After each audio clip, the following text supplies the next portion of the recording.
Hey, Sparrow. We're going. Hey, man, I haven't seen you since '99. It Are feels we literally like. going all the I way think it's across the working. board? Okay. Yeah, we were just talking about how glorious the holiday week is between Christmas and New Year's, because it's like the only time the music industry shuts down, and then you don't have any FOMO. No one's doing anything, so you don't feel like you have to compete. You know? Yeah, no, well, right. There's no competing, and nobody's paying attention. At least that's my opinion. The funny thing about it, Brett, was I was like, this is the time to actually start grinding. So you're sitting here at the table with me, right? Look at this.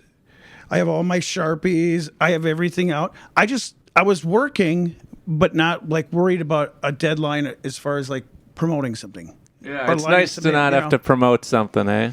Here, Sparrow, scoot in just a little so I can get you on the video, and then keep that mic next to your face if you can. Yeah. I can't afford mic stands yet. Sorry, no, you're this fine. podcast makes $35 an episode. I'm just going to throw that out that's fine. there. I get it. All right, so what's going on? This is like the Holy Grail Violent Femmes pre-production table where you guys all meet up before tours. Is that right? No. This used to be just Todd and I, the tour manager with Violent Femmes, and we used to sit here and he would advance and we would talk about routing and all these different things. But no, Gordon's never been here. Brian has been here a few times for whatever reason, you know, like we would run through something, you know, or with Blaze and I, or but. No, it isn't anymore. This is JOHN SPARROW headquarters.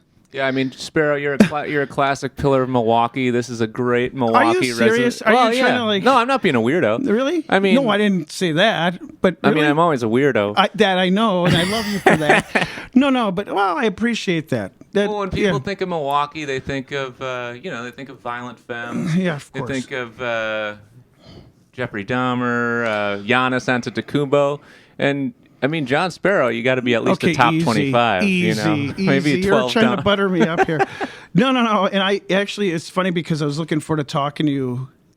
So about this whole with the Milwaukee scene, you tour. Yeah, I don't even How feel... involved are you in the Milwaukee? I'm not trying to turn this around on you, but you know what I'm saying? Because you do a lot of touring, and obviously you toured with us with the Femmes, right? Yeah. And you're always doing your own thing, and you're not here in Milwaukee as much. When you come back, because I'm going through this now, I'm trying to connect with some of the local people. Like, what is it, Wave Chappelle and Buffalo Nichols. Sure. So, like, you know what I mean? It's weird, yeah. Yeah, I mean, so to hear that, I'm honored, because I don't go out and I feel like, oh, he's, they could think that, these guys that are on tour, like local guys, they're jerks. They don't want to come out and support.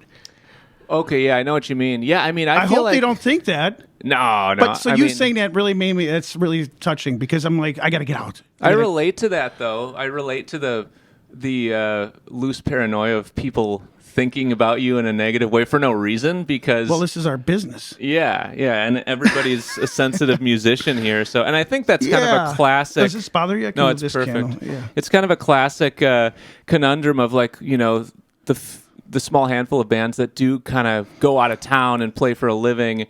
There's always that, like, oh, is the scene back home, like, judging me hard because I'm not there all the time? And do they want me to fail? Because my van broke down. I was advancing all those months before I went out there, and I'm, like, barely made it on the road. I kind of covered gas. We had to blow it on the freeway.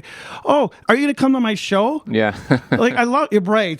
So, yeah, there is always, because we are sensitive, but I think about that quite a bit, and that's something I'm sure you could relate to. Totally.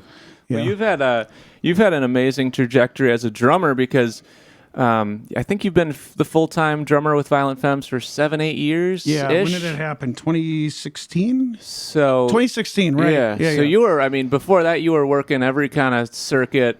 Blue collar. Well, no, I was still with the Femmes. But you were doing a bunch of other bands, weren't you? Yeah, of course. And I always am. I mean, all of us as musicians are always doing different things, right? Yeah. But, I was playing cajon from 2005 to 2016. There was obviously a little bit of a break in there. And then I took over with all the drum responsibilities at 2016. Okay. Yeah, sorry.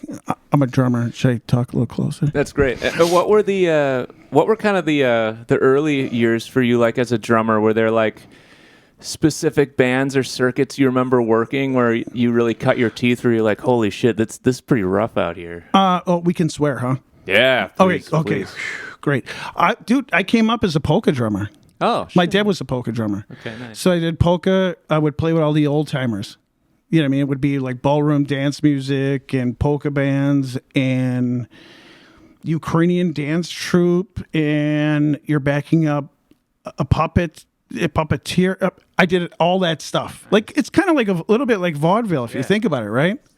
Hustling for money. Yeah. You know, I mean, also exposure and trying to like, you know, this idea as a young kid at 16, you know, you'd have to, you know, pay your dues. Of course. But you learned a lot through, at least I did, you know, through all that. What's it like drumming as a puppeteer, like behind a puppeteer? A puppet show.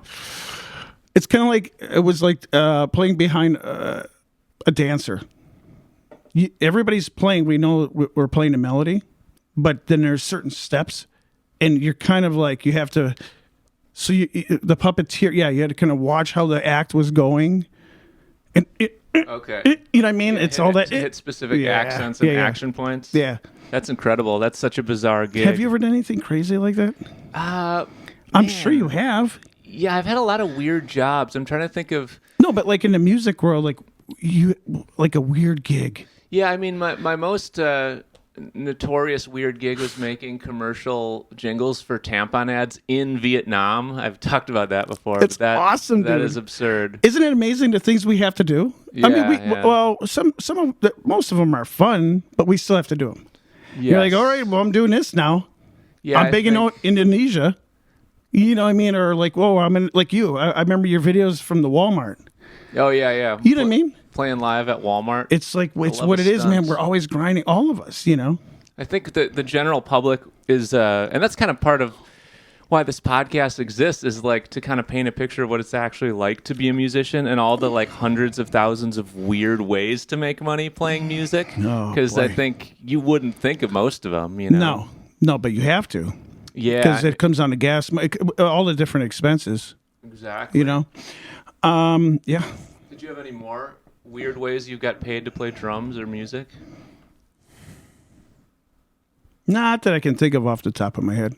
If you would have told me ahead of time, I would have rambled for 3 hours about nothing I can think of right now, but there's been some weird ones, yeah. Yeah. I'm trying to think. I think I did some voiceovers for Red Bull that would be in Vietnamese. So this was in Vietnam. So the Vietnamese like subtext would come in and it'd be like, I mean, I'm not going to pretend I know how to speak Vietnamese, but it's fine. Come on, touch him, Troy, motli tada, and then I would come in and be like, Nestle. I did it better than that. I'd be like, Nestle, your number one stop for chocolate, and then I would go back to Vietnamese. Come on. Because I'll forget by the time you're done talking. So I apologize for interrupting. I just did. I got an audition before the last tour. I'm not. I don't want to. Anyways, I got a call back. I'm not even an actor. You know what I mean? So my girlfriend Nadia, she's in it, and she's like, "Hey, listen. All we have to do." We stood right here, and it was like, we had to do something. Nothing inappropriate, right? It was like acting like we were at some like a party or something, excited, right? I got the call back, and they were like, "Well, you have to show up on whatever date it was." I'm like, "Yeah, peace. Sorry, I got a Femmes gig." But I mean, yeah, I'll do that. Yeah, exactly. Yeah, I mean, it's a hustle. I mean, I think that we're all survivors. You know what I mean? And I think it's more like vaudeville nowadays more than it ever was. You know, there's the whole getting advances from record labels. You know what I mean? Like getting advance money. That was kind of like you and I mean, I don't know how old you are, but you know what I'm saying? Like that was like kind of going away at that point. Most of the like record industries. Yeah. Like the Femmes started, and that was even in the 80s, but I mean, even in the 90s, it was happening. Right. You know, and it was starting to dry up. Yeah. So you had to kind of go back to thinking outside the box. You know, here's another thing too, is along those lines. You know, the whole Spotify thing and how the money comes in. Yeah. And I think about like there was a point where a lot of bands stopped getting guarantees. You know, lower level bands, right? Yeah. You know, you were always kind of working for the door at some point, but then you started maybe getting guarantee. So you're like, yes, right? Well, then the guarantees went down or they went away, and so you depend on your merch. So Spotify, yes. So Spotify, excuse me. I understand that everybody's, kind of upset about that. You should get what what's due to you. But then you should. But you have to find other ways. That's where Survivors is. I'm trying to bring this back around. Find another way to generate that revenue. Yeah, I mean the and ways taking to... taking advantage of some of the programs with some of the venues. I'm listening. I'm not saying that I know everything. Yeah, but did you hear about this Willie Nelson? Yes, I know deal? all about it. I was kind of going there. Yeah, the fifth. So there's like, dude, it's a great deal. A small number of venues across the country right now. I was kind of going there, and I didn't. Yeah. Willie Nelson has like put in some of his own bread, and How you get cool like is that, $1,500 on cash out. Yeah, how cool is that? That's great. Someone's looking out for us. Yeah, I mean that's never happened before. Like you get very few like free. I literally gifts, get goosebumps thinking about like, wow, like for real. There's a Shell gas card or whatever. Yeah, $750 in Shell gas and $750 cash from Willie Nelson himself. What's the deal here? It's almost too good to be true, but I guess we need people like that. Yeah, man. I mean, I start to worry like about the long haul with music. I just want to, at this point, I'm so far into the arts, like I could never have a real job because that would be useless. Oh, no, so that's funny you say it. It's like the song Crossroads. By Cream did it. Oh, Cream. That's when I was listening to, and it's like we know what the concept is of coming to the crossroads, but it's kind of cliche in a sense. But you already been there, and you're like, "Yep, I'm not going. I can't. You can't go back to the other way." It's not about the notoriety or the money. It's like I can't exist in that world.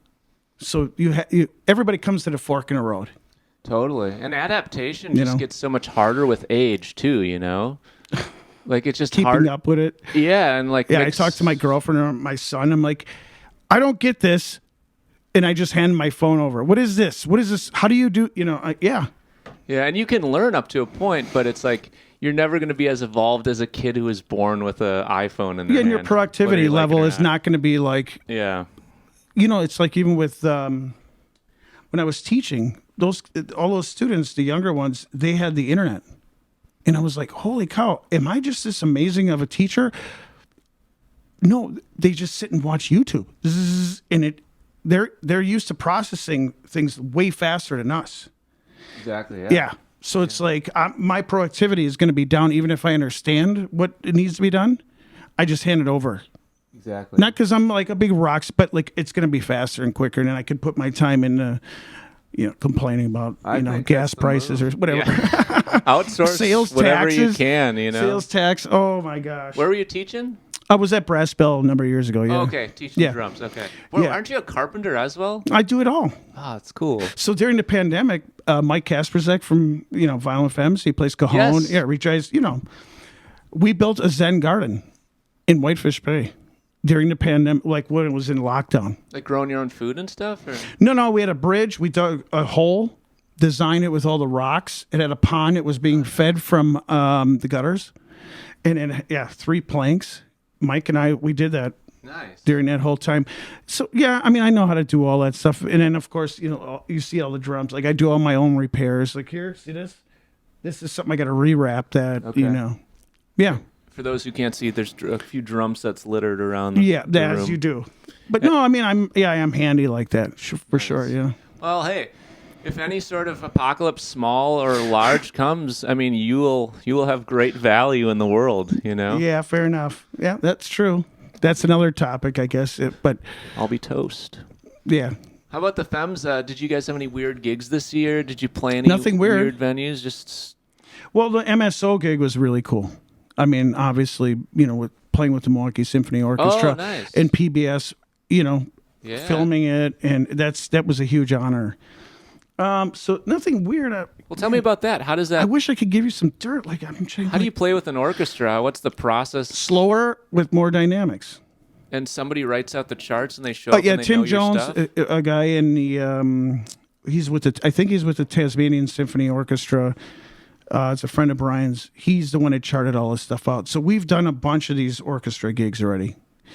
But Milwaukee was kind of a big deal. That's huge. Weird? Yeah. No, I wish I could give you something. No, nothing weird. Oh, one fan wanted to ask me why you chose to play a grill on. Well, I think you still play a grill. You play a giant Weber grill. here's the thing, Brett. How that happened was Vig, drummer before me, he had missed a flight, and they're like, Vig's not going to make it for the. It was a promotional like TV spot before the show in Montreal, the show at night. He's not going to make it. I'm like, okay, well, I got it. I can do it. I know all these songs. Come on. And so I did, and I had my snare drum there, and they had a barbecue grill in the corner. Obviously, because it's a TV, they must have been doing some sort of cooking segment or something. And Brian being Brian, that dude, he's brilliant. He goes, why don't you just play on that thing? I said, okay. And I did. And I'll never forget, we started playing, and I looked at Gordon, I looked at Brian, I'm like, am I doing good? But it sounded good. And so then when Vig left the band, I was talking to Brian about it. I'm like, okay, well, my setup, right? He's like, you better bring the barbecue. I said, of course. So that's how that worked out. Yeah. It was like a happy accident, It's nice and to have a those calling guys. card. Come on, man. Yeah, These guys. Maybe one of the weirdest bands of all time. If you want to get down to brass tacks, you gotta have a grill. All of this is weird. Do you hide meat on the grill during the show if you get hungry or anything? No, no. I've had fire marshals come up to me and they're like, "So, are you gonna barbecue something on it?" And I'm thinking they're busting my balls. And I'm like, yeah, never heard that one before. And they're like, no, seriously. Yeah, sure. Because I'm the fire marshal. I'm like, oh, yeah, no, you can look inside. I've never done. Yeah, that's not that. No, it's a happy accident. It was never contrived. Like with Victor with the transophone, that just happened to be there when those guys are doing the trance and dance band, right? As far as the story, as much as I know about it. I don't know the story. I've heard it a little bit from Victor and a little bit from Brian. And it was just a happy accident. Like it was, I think it was. This is in Victor De Lorenzo's drum setup? No, I'm trying to, right, the transophone. What's a transophone?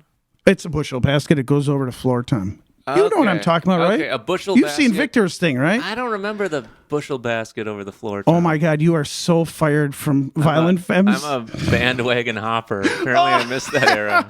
At least you admit it. So anyways, so these guys have always been, flying by the seat of their pants. And we still are. Somebody's got to remind you that there's no rules, especially... in the 80s when the band started, it's like there's a lot of like the studio techs coming out, a lot of polished recordings, maybe probably overuse, oversheen on a lot of stuff, and Femmes are just like, okay, what's the tagline on the website? Decades of disorganized music. It says on the Instagram, it says Violent Femmes, decades of disorganized music. I'm like, that's incredible. I'm teasing you. Yeah, that's what it is. Yeah, it is disorganized. Yeah, it doesn't have to be perfect, and the more time goes on and the robots consume us, I think more imperfections get a little more valuable each year. Oh, yeah, absolutely. Yeah, I want to see the guys. I want to see us get. Should be in Rock and Roll Hall of Fame, man. I mean, it could happen. It will happen. No, it will happen. Yeah. But you think about what this band has done for the influence it had on people like Blink-182, dude, or like Green Day, or us, me. Yeah. They were my first concert. That's incredible. Weren't they your favorite band? Yeah. And now you're in the band. It's it is. Yeah. It is. And I don't want to. It's true, but you don't want to. But I mean, of course, I do all these different other things. It's not like what I mean, but that I'm not active other places. But it's really been cool.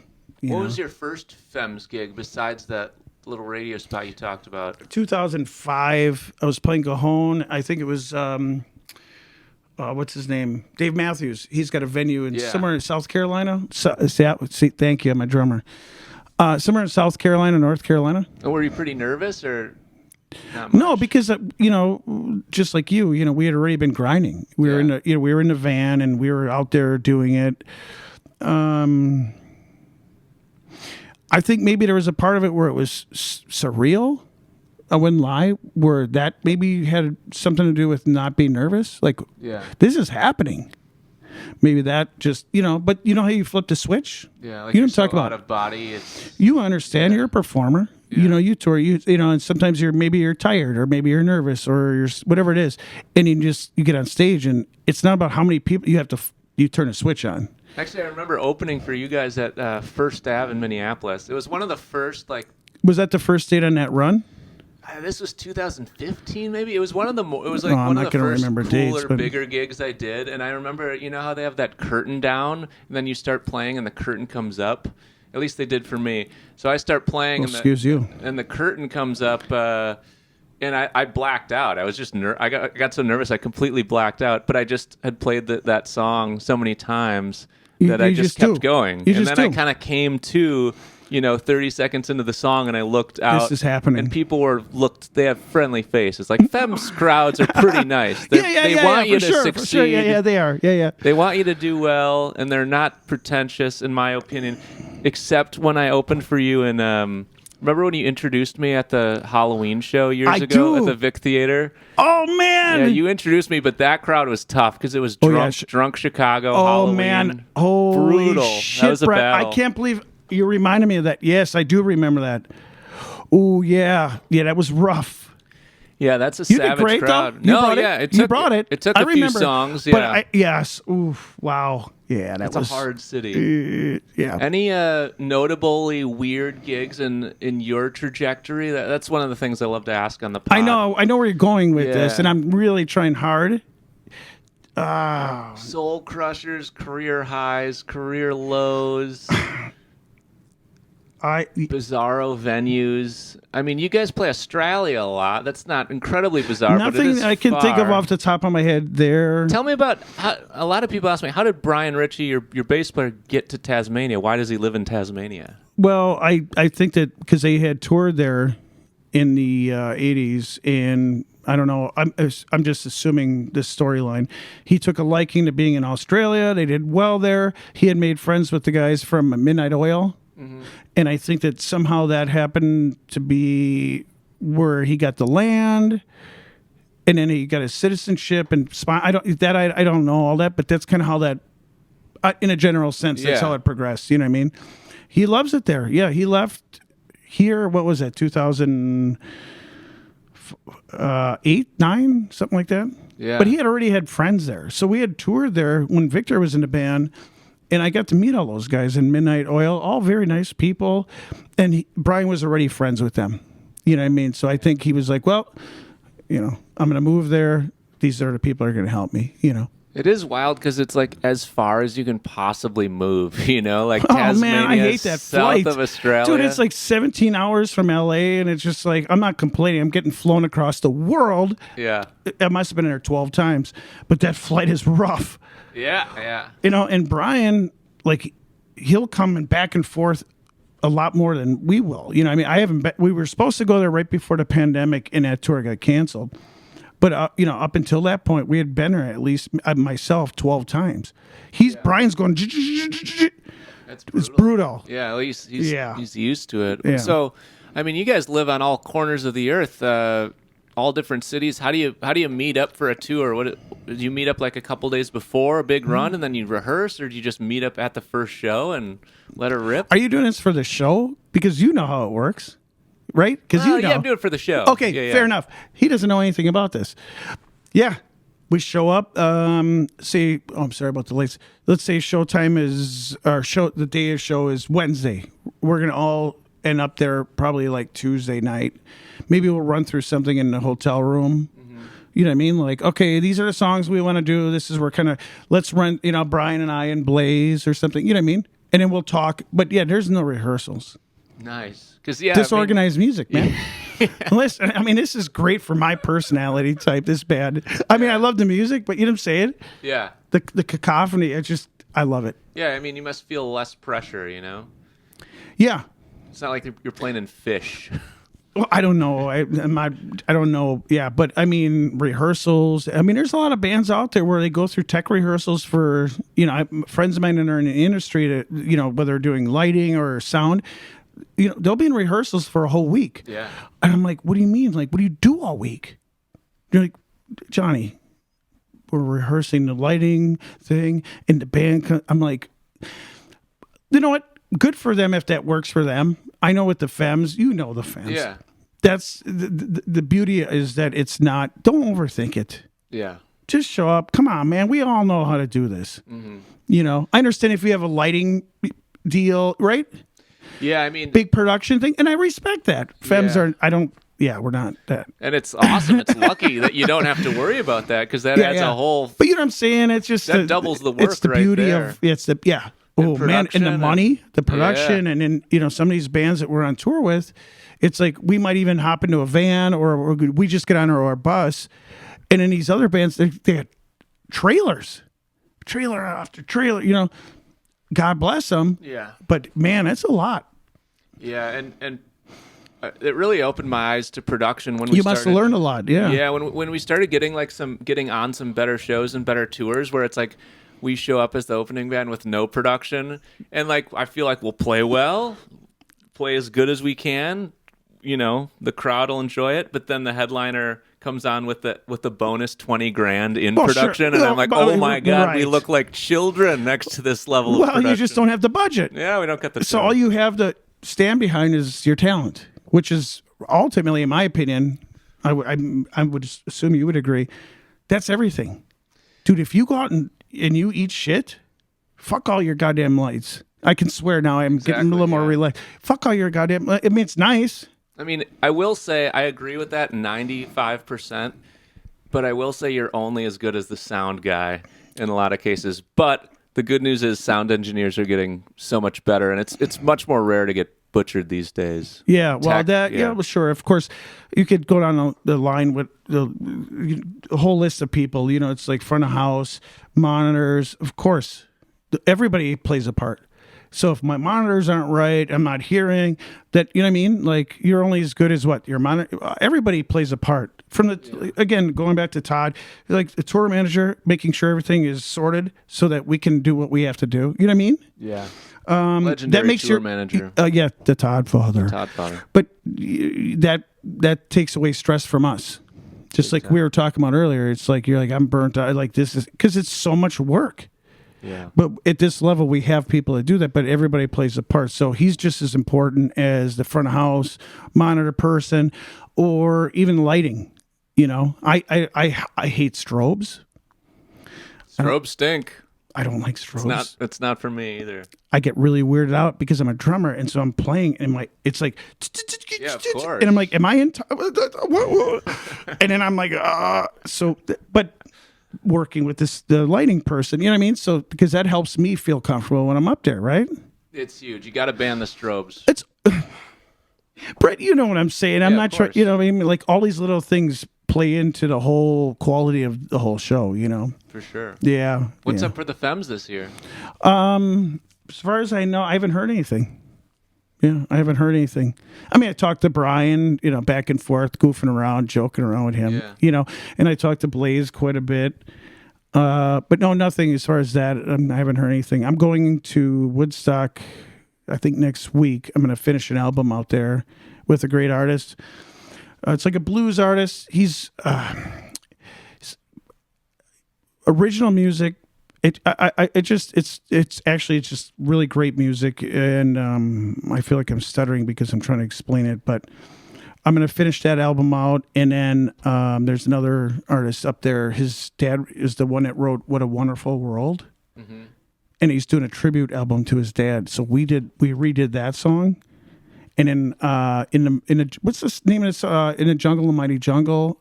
Yeah, I always screw up the title. Class. I don't know. His dad wrote that. Okay. So we're doing a tribute to his father. Nice. Okay. Yeah. So I'm gonna go up there and do that. As far as the Femmes, I don't know. I haven't heard anything. But eventually, you just get an email, and there you go. No, I'm not kidding, man. I call the computer the magic lamp because you never know. You rub the computer, you never know what's going to be in there when you open it up. You know, magic email. Yeah. So I sit here at the table and I just try to do all the things just like you. Isn't it so weird after like a really busy year where you're always like missioning somewhere and like you have to load stuff and, you know, endless schedule, and then you come home and you're just like, what's the tour come down? Having any time to yourself the just tour come makes down me feel sucks. insane. Yeah, it's really weird. Yeah, because you're nervous. You're supposed to be doing something right now. Yeah. Or whether it's on the road, then you come home and you're like, well, okay, I know I have to do my posts and all that stuff, but you still feel like, yeah, you get high. I need but I need this rest. Yeah, you do. I need this rest. You absolutely and then do. you need it for about 2 days, and you start getting squirrely, Exactly. and you get nuts. Yeah, You get the post-tour victory high, placebo high of just being done. I'm taking time for myself. I'm gonna juice. And then it wears off. Yeah, and you're like, okay, so that's cute. What? Yeah, that's my life too. Juice, like Juicing. shoot steroids in your biceps so you can play better. No, I lift weights. I'm just No kidding. steroids. But you know what I mean? But making juice. Juicing, right? Yeah. Wheatgrass, or making sure you're hitting the water, and you're like, I'm going to just come home and focus on me and my mental. And I mean, I respect all that. It lasts for about 2 days for me. Totally. And I'm like, okay, I'm falling behind something. I could be doing something to move, to progress. Exactly. Yeah. Yeah. That's my personality. Say, Tell me about the juice, and has that helped you out at all? Do you notice it? I do. Yeah. You know what? Honestly, just drink the right amount of water, Yeah. in my opinion. And also, that's seltzer. Easy whatever. water. No, but I'm 47, so it's a little different. How old are you? I just turned 37. Okay, so you're days ago. okay. I'm not trying to be that guy. No, please. I Give me advice. I hated that guy. I didn't hate that guy, but funny, Brian Richie always would tell me, he's like, listen, when you get in your 40s, you're gonna have to start like maintaining your muscle mass. You have to lift. Yeah. This is not about looking cool. Like, look at I'm cut, dude. Right. You need it, because as you get older, they go downhill, unfortunately. But I think with water is a big. You need that. What's your workout regimen? I lift. My cardio sucks, and I try to hit about 100 ounces of water a day. Okay. And then the practice pad. You know what I Yeah. mean? And that's the music stuff. But Nice. like vitamins, I try. Yeah. Yeah, my cousin told me the same thing. He's a I trainer. didn't realize, and he's like, no ripping on you, but I didn't know you were that you were older like that. Yeah, so you're starting to see it, aren't you? yeah, sure. Yeah. I mean, It's a bummer. We're not sitting around here like this isn't like hanging out with your aunt and uncle and they're talking about their hip, but it's reality as far as touring and music, right? yeah, and just ethos-wise and philosophy-wise, your Dude. brain changes. You're just like, And everybody thinks that it's this like party. It's like, no, man, I have to go to the next gig. I think the regular person thinks that it's more than what it is. Are you kidding me? If you and I were, what are the kids? Let's say you're banging rails or Molly or whatever the kids do. I'm literally talking like an old man. Could you imagine next morning trying to get up, yeah. get in the van in your kid? Well, but you have load in.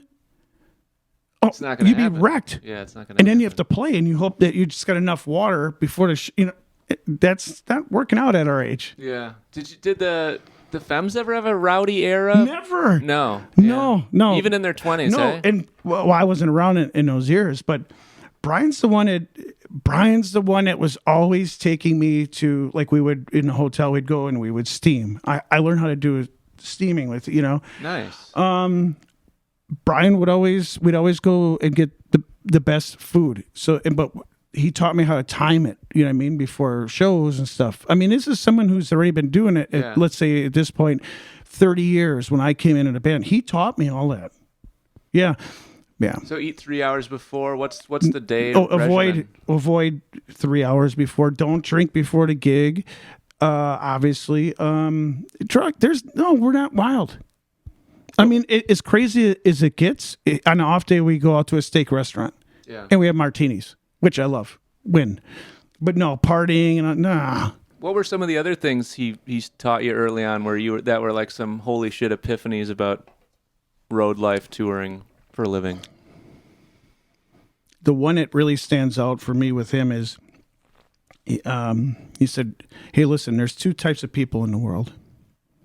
People that make your life easy and people that make your life hard. And he said, I want to be around people that make my life easy. And it's funny how you do, you're going to have to deal with people that are difficult, but if you can surround yourself with people, because it keeps you calm, because I know you've alluded to, not saying specifically anxiety, but No, anxiety.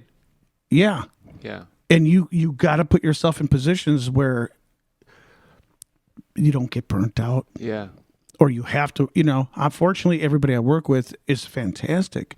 But sometimes you have someone here and there, and then it's like, you can't take it on. I have 6, I don't know, I'm looking at a watch. I have 6 more dates on this tour. Yeah. I can't let this one situation screw up my vibe for the rest of the, you know what I mean? Right. Yeah. Well, you just get efficient with your energy as time goes on. You get smarter. So he taught me that. Yeah. He said, you surround yourself with people that make your life easy. Not that he didn't mean that you're lazy or, you didn't want to do the work.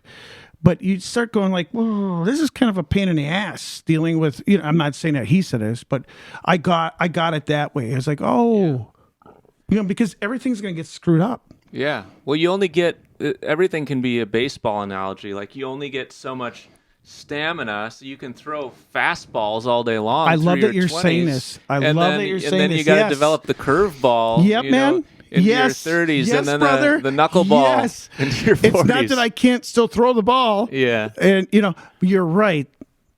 It's something that I've been talking about a lot lately. It was like, do you really, when you're in 20s, it's like when I was with the Danglers, my band, when I was coming up, it was like, oh, yeah, we have beer. You want to play? Yep. Dude, it didn't make sense driving all.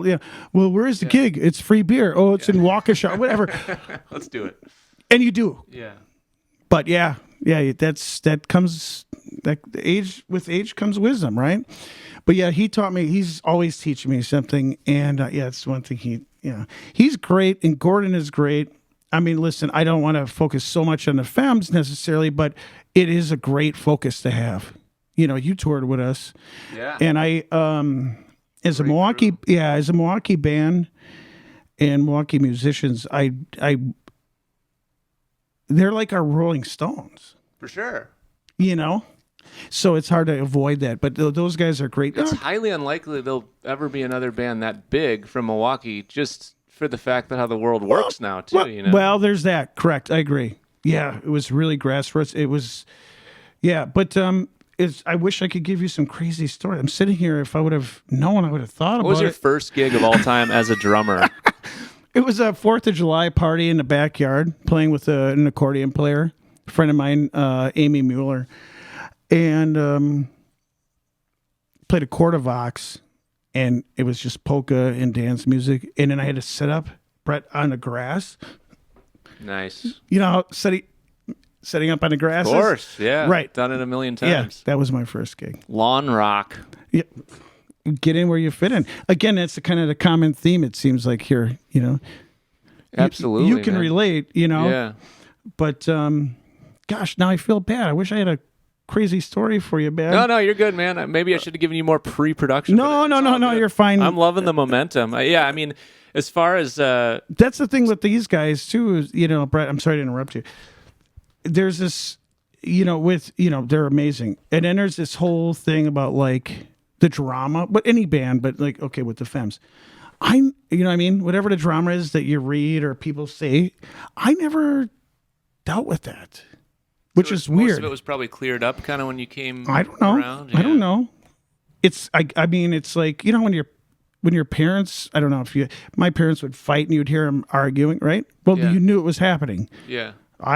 I never experienced any of that with Brian and Gordon. Yeah. And Gordon. Yeah. Sweet. They're both sweethearts, So that's what I'm saying. I'm like, I wish I had a story for you, but I don't. Well, yeah, you guys were like Should I make one up? What's on? Let's look it up. What's the new drama that they think happened? Yeah. It's not there, man.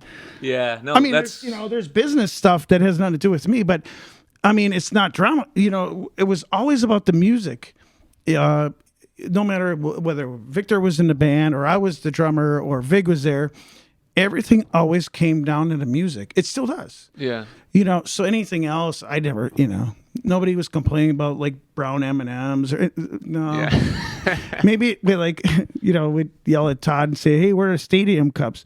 But I mean, other than that, no. That's as crazy as we get. I owe a lot to those guys. I mean, that was cool for you. First big tour I went on. Really? I didn't know that. Yeah. I always kind of assumed, like with you, I knew of you. I mean, I'm not trying to be disrespectful. I knew of you, and then you came on, and I'm like, this guy's kind of like, he's from here, and he's doing a lot of things. He's really active. I knew that. I had figured you had been grinding on a van tour. Oh, yeah. And you were. Plenty of grinding. That was my first theater tour. Oh, big opening. Yeah, those were nice venues. Oh, luxury. Oh, dude, I have the poster over there. I think that's it. Here, I let don't me want get to it. screw up. Yeah. No. See, it's the black one. In this box? No. Behind. To the right? Yeah. Is that the tour you were with? The Viva Wisconsin? No. Oh, yeah. Look at this. No, the black one. Yeah, Viva Wisconsin. Oh, dude. That's your tour? Steal one of these. Oh, yeah, that's all you. Yeah? Okay. Classic. Yeah. Those were some great venues. Madison. Yeah, man. Those were nice venues, Killer, yeah. Yeah, of course, take that. Jesus, you earned that. When's the Viva Wisconsin tour coming back? Oh, I don't know about that. Oh, that's cool. I was thinking about you, and I was like, oh, he was on this run. Score, man. Oh, of course, man. Yeah. The grill right on the poster. Well, there's that too. I don't know what's going on with that. I don't. That's again. It's the Femmes. Get an email. It's great to not have to worry about that stuff. Rub the lamp. Rub the magic lamp. This is the special table. The email could be in there right now, Sparrow. Oh, God. No, but this is my life. I mean, of course, I got all these other things going on, and I could talk about all that. But, I mean, this is definitely... I almost... you're interviewing me, I guess, technically, but what do you know about all these bands in Milwaukee? Are you involved? I try to pay attention. I mean, I'm Have you played with... who? So I'm gonna just be an old guy for a second. So there's Wave Chappelle. I see him a lot. And I like his stuff because I love hip hop. And then there's Buffalo Nichols. He's a blues guy. I like his feel. He's got a great feel. I try to connect with him and hang out with him. I just never got around to it because my kid, something with him. And then of course the Social Sig guys. Yeah. He's a sweetheart. Yeah, I know those guys. Do you? I don't know. So I'm not even trash talking. And the Dialite guys, I met them. But do you know of these people? Because that's where I'm at, bro. Yeah, I know the names. I've seen him play a little bit. Like this scene's, I'm it seems 10 healthy. years older than those guys. So yes. The bands don't seem to be playing together. Like they have their circle of bands that play with them, and we've kind of, got our circles. Cross paths here and there. I'd like to do more cross pollination with the different. It seems like the scene again. This is not even shit talking. Because I literally, if this is on the internet, I don't care. Because I'm like, okay, so what's going on? It seems like it's very healthy. Yeah. No. I just got to get my lazy ass out of the house and go see it. But I've interacted a little bit, so I don't know how much you know. I mean, there's a hip hop scene. Yeah, that I wish I knew more about. Do you remember Rusty Peas? No. Oh, man, they were great. Yeah, there was 90s, I think. Yeah. I got invited to like a freestyle show in a warehouse last winter. Sweet. But we showed up and there was like no one there. It was this like decrepit old warehouse. They're like, yeah, show's happening later. I'm out. Come back in like 3 hours. Yeah, we're right on that. It could have been cool. I don't know. I was just talking to my girlfriend about this too, Brad. She was talking, I don't know, she was talking about some band or whatever, and then she said about going to a basement show. She's like, well, you wouldn't go to a basement show, would you? Like, I'm like, are you kidding me? I would go to a basement show before I would go to a fucking club. Totally. I would be all on that. I was asking Parker from Socials. I'm like, he's the guy to ask. Yeah. I said, we're out of basements. He's like, I'll let you know. I'm like, dude, please. It's not because I'm too big for my britches, but dude, I'd go to a basement show. Yeah. I would love to play a basement show, dude. Remember how all the pipes would be sweating because it's so hot. Everybody's in the right. Yeah, I went to one last winter. And they care about the music. Yeah, dude, I miss those days. You know, really. So that's why I'm kind of picking your brain. Even though we're doing this thing here, but I'm totally down, man. I finally have some free weekends to go drink some PBRs and shitty basements around Milwaukee. Oh, I would love it. Yeah. Yeah, but I don't know what's going on. But it seems like it's a pretty healthy, like that Wave Chappelle, he was at Pfizer. He was doing a halftime show. Oh, nice. Yeah. And then he does stuff over at, what is that, River West Radio? Yeah. And then Parker's out there. He's grinding. He's hitting the van. Yeah. I mean, I don't know how old he is. I think he's younger than you. Yeah, he's like mid-20s. All those guys are mid-20s. So it's prime time for them. They got to hit it hard while their friends Isn't are it still interesting, going out, man? you know? Isn't it interesting when you become the elder statesman in a way? Yeah. I mean, damn, dude. I mean, you know how this is. Like, once you get into your 30s, like, it's so much harder to just get people to shows. And, you know, then their kids get older, they come around again. They start having kids and they can't come out to the show. That's but when prime. you're 20, you're blowing money. You got to go hard. If you're a band in your 20s, you got to go as hard as you can while your friends are still out on the town going to shows. Yeah, for real. Gotta. But you're like an elder statesman. You Thanks. are. I'll take it. Yeah. So do you ever produce or record other people? I'm not super into producing other people at this point in my life. I've been working on some like reel-to-reel and cassette recordings at my house. Did you see? Yeah. Yeah, show me after. You got I will. an analog I got setup? I got the reel-to-reel, and I have a whole case full of blank cassettes. Nice. Yeah. So I've been really into that. I'm The going to kids start are like a new the side kids are band. into it. It's fun. The kids are into the cassettes. Yeah, there's like cassette label only now. yeah. They're all over Bandcamp, where I don't even know if they have like a lot of the songs on streaming. The only way you can get it is on cassette. So I'm trying to think of ways, Sparrow, to like just like cutting edge. Like you can only get out of cassette. Yeah, right. You know, I put out albums. You know How do Darren you Brown, get right? people excited, like Sure. Maybe there's only 50 or 100 cassettes. I don't know. You know? You're asking the wrong I'm just person. talking out loud. Like No. I'm We're having a thinking, title. like, Yeah. like I creating wish- scarcity with your music. You know. Yeah, it's got to be weird. Because I'm not going to lie, I'm in a situation where if I play with my jazz band, there's a guarantee, right? And Cash it's an guarantee. event. Yeah. A cash guarantee, and it's an event. So we show up. Yep. And then the Femmes or anybody else that calls in between, but everything's kind of, it's already handled. I have no idea what it would be like right now. I would play at a club because I want to play the music, right? I would throw something, because I'm going to do a lot of that here in Milwaukee, throw something together and play at Linneman's. Mm-hmm. Of course, I'm going to do the flyers. Yeah. I'm going to do flyers, put it on the old Facebook. I love flyering. No, but the point is that I don't have any idea what it's got to be like. You know, like pushing. To like grind and run a band. It's all internet. And it comes back to like, look at me. I'm kind of doing it, but yeah, man, I don't even know. Yeah. I fantasize a lot about like starting a mail order where the only way you can get Old stuff school? is like, through the snail Well, same mail. thing with the cassettes. Yeah. Yeah. I mean, that sounds kind of fun to me. I don't know. Again, like I was saying earlier, you know, you have to just adapt. The industry is constantly changing, you know. If you want to do this, like you said, or I was saying, you know, you come to the crossroads, right? Well, you're all in now. Too far to turn back. So, Sparrow. we're all in.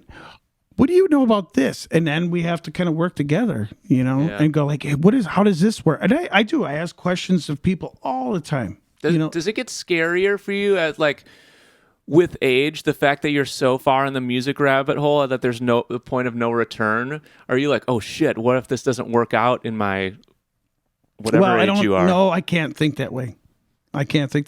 However, I have to say something. And again, it goes back to the Femmes. Because, you know, I knew Victor before he came back to the Femmes. He produced my band of Danglers album. Nice. Right. He always told me, he said, something always needs to be in jeopardy. You know, like, thinking about this, I'm 47.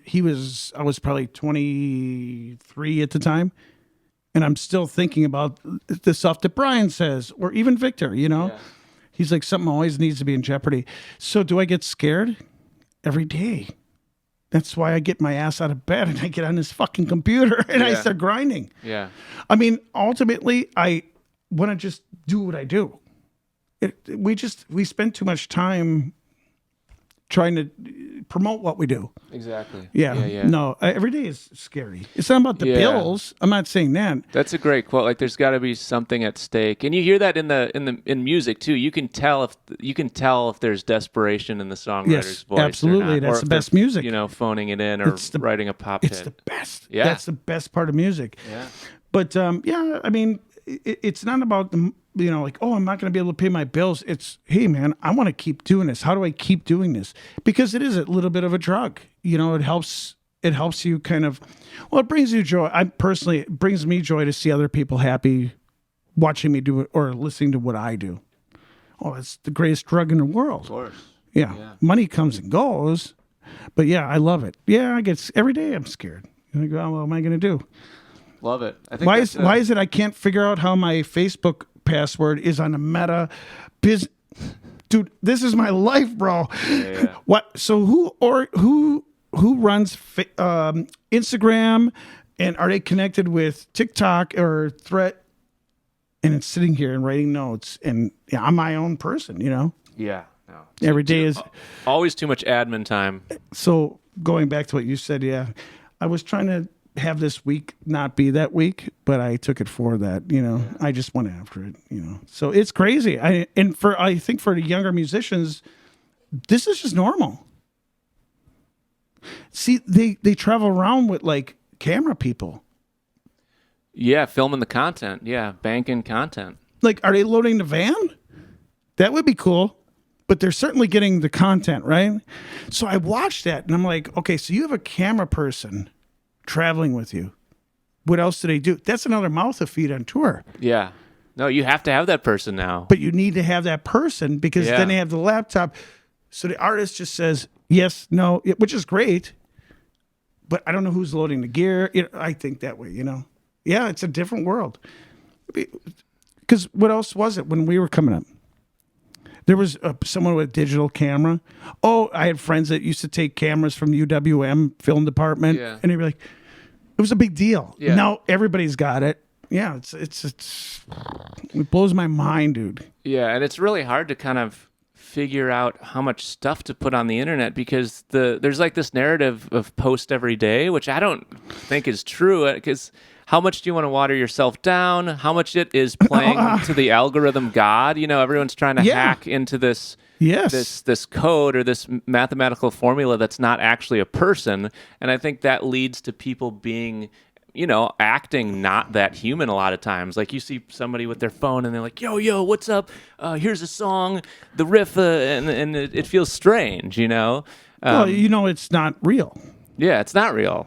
You're playing to the sky daddy, the cloud. You're catering to almost a mythical technological Bill Gates evil force. You're not necessarily making stuff purely for the people. So I guess. I just hate that we have to spend so much time, and I will kind of speak for you or all the other artists. We spend too much time having to do this and not doing that. Let's start a mail order only band, Sparrow. Dude, it's a bummer. Doesn't that sound fun? I'm not trying to be a negative Nelly here, but yeah, that's what it is. But it's a necessary evil. So what do? You got to evolve. Argue with my girlfriend. She does my social media, and she's like, why are you so like fixated on Tuesday and Thursday? I'm like, well, that's what used to work. Because Thursday's a new Friday. What do you mean? No, but the algorithm changed. Now it's Wednesday and every other third Sunday. Oh, by the way, I play drums. Yeah. Nice drum set. No, you know what I'm saying? No, like it's goofy. Well, you're an inspiring man, Sparrow. It's an honor to know you. Oh, that's what my mom said. Thanks for having me over to do the pod. Of course, man. I appreciate it. Yeah, likewise. Thanks for having my back. Listen, I got your poster too. Love it. All right, peace. All right, John What Sparrow. do you say now as an outro, and also with you? Praise a lot. Do we do play Eagles Wings? We can play Eagles. I'll hit the applause button to play us out. To end the show. It's like It's Always Sunny.